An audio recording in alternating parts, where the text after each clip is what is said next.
अस्सलाम वालेकुम प्यारे प्यारे बच्चों, क्या हाल है आप सबके। मैं उम्मीद करती हूँ कि आप सब ठीक होंगे, बिल्कुल खुश होंगे और बहुत मज़े में होंगे। तो प्यारे बच्चों, आज की हमारी कहानी का मौजू है चूंटी और टिड्डा। तो बच्चों, कहानी शुरू करने से पहले अगर आप मेरे चैनल पर नए हैं तो चैनल को सब्सक्राइब कर दीजिएगा, वीडियो को लाइक कर दीजिएगा और अपने प्यारे प्यारे दोस्तों से शेयर करना तो बिल्कुल मत भूलिएगा।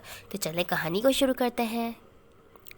एक दफ़ा का जिक्र है, एक जंगल में एक चूंटी रहती थी। एक दिन वो कहीं जा रही थी, रास्ते में उसे एक टिड्डा मिला। उसने कहा, चूंटी बहन ज़रा रुक जाओ।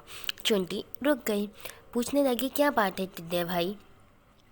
टिड्डे ने कहा, मीठी मीठी हवा चल रही है, आओ बाग में चल के खेलें। तो चुंटी ने कहा, मैं कैसे खेलूं, मुझे दाने इकट्ठे करने हैं। जब बरसात आएगी तो छोटे छोटे चिंटियाँ क्या खाएंगी, मुझे घर भी तो ठीक करना है ना।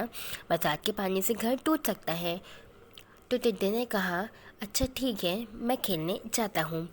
एक दिन बादल आ गए और तेज़ बारिश शुरू हो गई।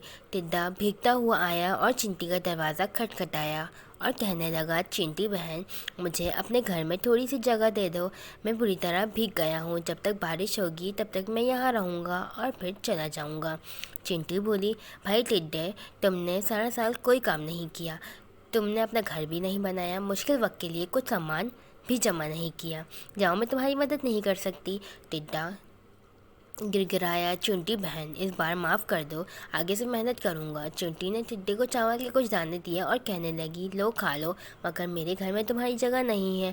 टिड्डा रोटी शक्ल लेकर वहाँ से चला गया। तो प्यारे बच्चों, अगर आपको ये कहानी अच्छी लगी तो कहानी को लाइक करके चैनल को सब्सक्राइब कर दीजिएगा और अगर अपने दोस्तों से शेयर कर दें तो उन्हें भी फ़ायदा होगा इस कहानी को पढ़कर। तो बच्चों, मिलते हैं अगली वीडियो में, तब तक के लिए अपना ख्याल रखिएगा, दुआओं में मुझे याद रखिएगा। अल्लाह हाफिज़।